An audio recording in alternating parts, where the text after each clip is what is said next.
अस्सलाम वालेकुम एवरीवन। आज हम डिजिटल इलेक्ट्रॉनिक सेकंड का नेक्स्ट लेक्चर स्टार्ट करेंगे, जिसमें हम प्रोग्रामेबल लॉजिक डिवाइसेस की एक और टाइप के बारे में स्टडी करेंगे, जो है GAL यानी जेनरिक अरे लॉजिक। ये PLD की ही टाइप है, लेकिन ये सिमिलर होती है PAL की तरह। यानी जो हमने प्रीवियस लेक्चर पढ़ा प्रोग्रामेबल अरे लॉजिक, उसमें हम क्या देखते हैं कि एंड गेट जो होता है वो प्रोग्रामिंग कर रहा होता है और आर गेट फिक्स रहता है। तो ये बिल्कुल इसी तरह होती है, जस्ट इसमें एक फ़र्क क्या आता है कि मीन अगर हम एक दफ़ा प्रोग्रामिंग कर चुके हैं, कोई भी फंक्शन पर प्रोग्राम करा के हमने उसका रिज़ल्ट कैलकुलेट कर दिया है और उसमें कोई एरर आ रहा है, तो हम उसको वापस से प्रोग्राम नहीं कर सकते। GAL जब अगर हम उसके साथ अटैच कर दें, यानी जेनरिक अरे लॉजिक, वो क्या करेगा, उस फंक्शन को रीप्रोग्राम कर देगा, उसके एरर को रिमूव करेगा और एक को फिर से रीप्रोग्राम करके हमें एक एक्यूरेट रिजल्ट प्रोवाइड करेगा। जैसे कि हम देख सकते हैं कि ये PAL की सर्किट डायग्राम है, जिसमें एंड जो है वो प्रोग्रामिंग कर रहा है और आर गेट जो है वो फिक्स है। तो ये PAL में जस्ट अगर हमारे पास यहाँ पर हम कोई भी फंक्शन है, हमने यहाँ पर कोई इनपुट दिए हैं और हमारी आउटपुट एक्यूरेट नहीं आ रही, तो हम PAL में वापस से रीप्रोग्राम नहीं कर सकते। तो हम इसके साथ क्या करते हैं कि हम इस सर्किट को मॉडिफाई कर देते हैं। उसकी मॉडिफिकेशन किस तरह होती है कि हम जो प्रोग्रामेबल एंड अरे को यूज़ करते हैं वो CMOS का होता है।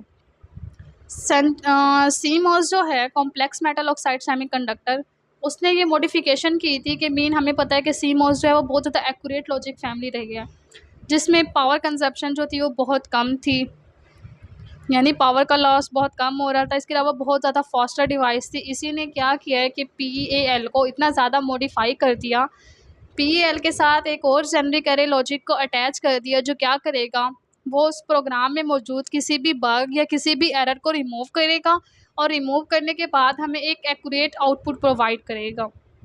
तो इस तरह यहाँ पर जो एंड अरे यूज़ किए जाते हैं वो CMOS के एंड अरे होते हैं, जो बहुत ज़्यादा मॉडिफाई फॉर्म में होते हैं।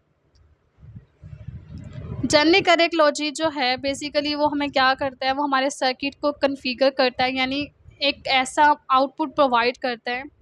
रजिस्टर्स बेसिकली क्या करते हैं, रजिस्टर्स जो हैं वो हमें हमारी मुताबिक आउटपुट प्रोवाइड करते हैं। यानी अगर हम वहाँ पर जिस तरह की क्लॉक पल्स यूज़ करेंगे, हमें शिफ्टिंग जल्दी करानी है, हमें लेफ़्ट में शिफ्टिंग करानी है या राइट में शिफ्टिंग करानी है, मल्टीप्लिकेशन या डिवीजन का पर्पज़ परफॉर्म कराना है, तो उसके मुताबिक जो हमें आउटपुट प्रोवाइड की जाती है, वो जेनरिक अरे लॉजिक जो है वो बहुत ज़्यादा एक्यूरेट आउटपुट प्रोवाइड करते हैं।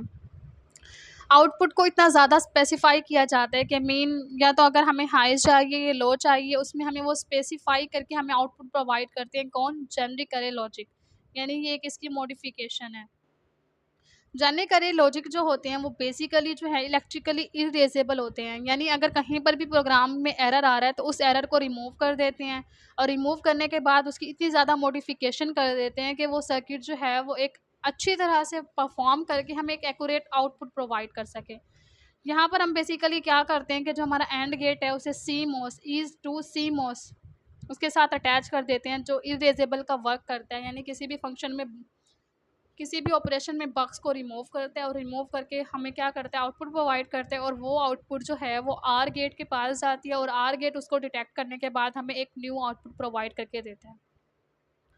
तो इसका एडवांटेज क्या है कि मेन ये जो है बहुत ज़्यादा फास्टर होती हैं, ये इसका स्टोरेज एरिया बहुत ज़्यादा होता है। इसके अलावा ये रिमूव बग्स, यानी ये बग को रिमूव कर सकते हैं। कोई भी एरर आ रहा है, कोई भी ऐसा एरर आ गया है जिसकी वजह से हमारा सर्किट जो है वो एक्यूरेट आउटपुट प्रोवाइड नहीं कर रहा है, तो जेनरिक अरे लॉजिक जो है वो इसको रिमूव कर देती हैं और रिमूव करने के बाद सर्किट को इतना ज़्यादा मॉडिफाई करते हैं कि वो हमें एक्यूरेट आउटपुट प्रोवाइड करता है।